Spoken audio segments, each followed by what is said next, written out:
Baik Ibu, sebelum kita memulai pelajaran hari ini teman-teman, mari kita membaca doa. Semoga pelajaran kita hari ini dapat kita mudah pahami dalam baca nilai ibadah. Doa dimulai. Doa selesai.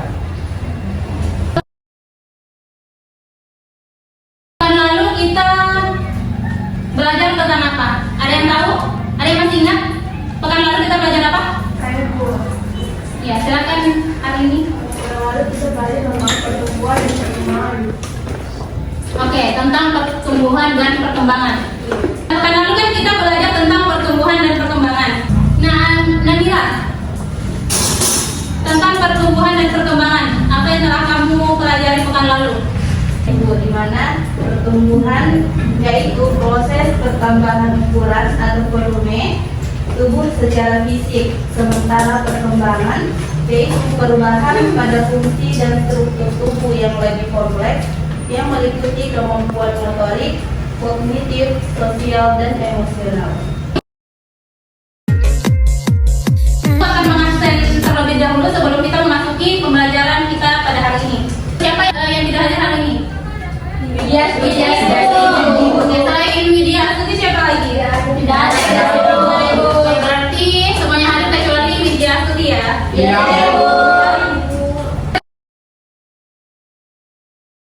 Jadi mampu membuat gambaran terhadap tahapan proses fotosintesis, juga dengan peserta didik mampu mengaitkan proses fotosintesis dengan keberlangsungan bumi dan makhluk hidup. Kalian tahu apa itu fotosintesis? Awalnya Prima Umar, coba apa itu fotosintesis? Sesuai dengan pemahaman Anda.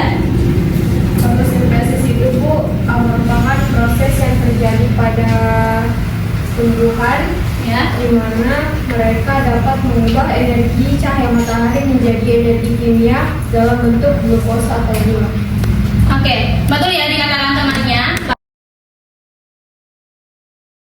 bahwa fotosintesis itu adalah suatu proses biokimia yang dilakukan oleh tumbuhan melalui tumbuhan hijau untuk mengubah energi cahaya matahari menjadi energi kimia dalam bentuk glukosa. Nah, proses ini juga melibatkan air, karbon, dioksida, dan cahaya matahari. Beberapa faktor yang mempengaruhi laju fotosintesis itu dengan intensitas cahaya. Adanya suatu intensitas cahaya dari energi dari matahari. Yang kedua, konsentrasi karbon dioksida. Nah, di situ juga adanya suhu dan ketersediaan air, juga kandungan klorofil. Dia tidak memiliki mulut, juga dia tidak memiliki organ yang seperti kita pada manusia dan tumbuhan. Oke, di sini tadi anak-anak sekalian sudah menyimak video yang telah Ibu tampilkan. Jadi pertanyaan Ibu, manusia dan hewan akan pergi mencari makanan jika lapar. Bagaimana dengan tumbuhan yang tidak berpindah-pindah tempat seperti kita? Apakah mereka juga memerlukan makan atau bagaimana? Bagaimana caranya? Ada yang ingin berpendapat setelah menyimak video tadi? Oke, mungkin Ibu tunjuk di sini keaktifannya masih kurang sekali ya. Dimohon untuk pekan depan lebih aktif lagi dan belajar terlebih dahulu di rumah. Coba Nur Aisyah Sulaiman. Iya Bu, menurut saya Bu, Coba tambah volumenya biar didengar sama teman-temannya. menurut saya apakah tumbuhan juga membutuhkan makanan? Tentu. Tapi dengan cara mengambil cahaya matahari atau untuk fotosintesis, terus dia akan menyimpan makanan di daun, turun ke batang hingga ke akar. Ketua kelasnya Muhammad Yusuf, silakan. Baik Ibu, terima kasih. Jadi di atas itu Bu, berbunyi bahwa manusia dan hewan akan pergi mencari makan jika lapar. Nah, lantas bagaimana dengan tumbuhan yang tidak berpindah-pindah tempat seperti kita. Apakah mereka juga memerlukan makan? Bagaimana caranya? Tentu Bu, mereka juga memerlukan. Dimana kan tumbuhan itu ada namanya akar bumi sistem perakaran, dimana akar pada tumbuhan itu akan memanjang ke dalam tanah untuk mencari nutrisi dan unsur hara yang diperlukan, karena tumbuhan itu Bu tidak akan bisa hidup tanpa adanya nutrisi dan unsur hara yang tepat yang sesuai untuk tumbuhan itu sendiri. Kemudian dimana unsur nutrisi dan hara tersebut yang telah didapat melalui sistem perakaran akan dialirkan kemudian digunakan untuk melakukan proses pembuatan makanan sendirinya Bu, dengan bantuan cahaya matahari untuk melakukan yang namanya fotosintesis atau berfotosintesis.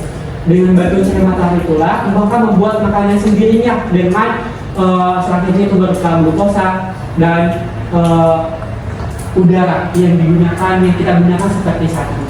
Saya mengenai bagaimana tumbuhan memperoleh makan. Ya, apakah mereka juga memerlukan makan? Bagaimana caranya? Tumbuhan itu. Tumbuhan memerlukan makan dan caranya itu si tumbuhan ini menangkap cahaya matahari, Ya. kemudian menyerap air dari tanah melalui akar, kemudian mengambil karbon dioksida dari udara melalui stomata di daun. Oke, beri aplaus teman-temannya. Betul ya, jadi Ibu anggap semuanya sudah paham tentang pembelajaran fotosintesis pada tumbuhan. Ya. 2 menit untuk mengerjakan soal diskusi yang telah Ibu tentukan.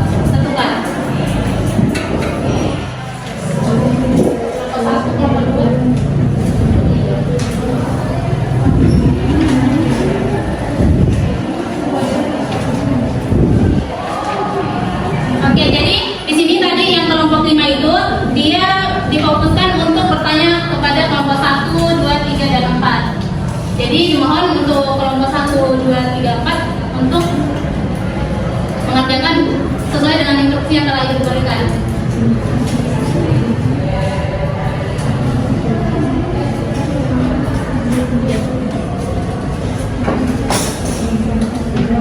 Nah, di mana tumbuhan ini mendapatkan karbon dioksida atau CO2 dari udara, di mana dari udara melalui stomata, yang dimana gas ini masuk ke dalam daun melalui stomata, yaitu por-por kecil yang berada di permukaan bawah daun. Stomata ini biasanya membuka dan menutup tergantung kondisi lingkungan seperti cahaya dan kelembapan. Nah, setelah masuk karbon dioksida ini akan digunakan dalam kloroplas untuk proses fotosintesis bersama air dan cahaya matahari untuk menghasilkan glukosa dan oksigen. Sekian dari saya. Kelompok 5 tadi. Baik, terima kasih atas kesempatan yang diberikan. Saya akan menjawab pertanyaan seperti itu, di mana di kelompok 1 sudah menjelaskan bagaimana tumbuhan mendapatkan karbon dioksida untuk fotosintesis. Pertanyaan saya yaitu bagaimana proses tersebut berlangsung dalam tubuh. Oke, kelompok 2 silakan presentasikan hasil diskusinya.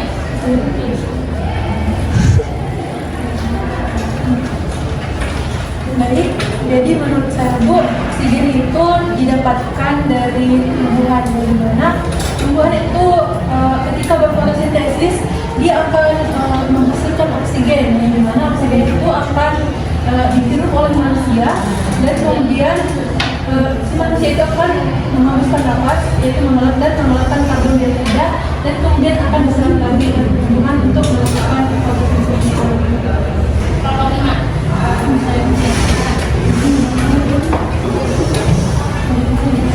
Baik, terima kasih atas kesempatan yang diberikan kepada saya. Langsung saja saya akan bertanya kepada kelompok 2, di mana kelompok 2 tadi sudah menjelaskan mengenai dari mana manusia mendapatkan oksigen dan untuk bernafas. Nah, pertanyaan saya, mengapa oksigen dari udara sangat penting bagi tubuh manusia serta bagaimana perannya untuk manusia? Ingin satu orang menyimpulkan hasil materi yang telah tadi dipaparkan oleh Ibu hari ini. Oke, baik Bu, terima kasih banyak atas kesempatan yang diberikan kepada saya.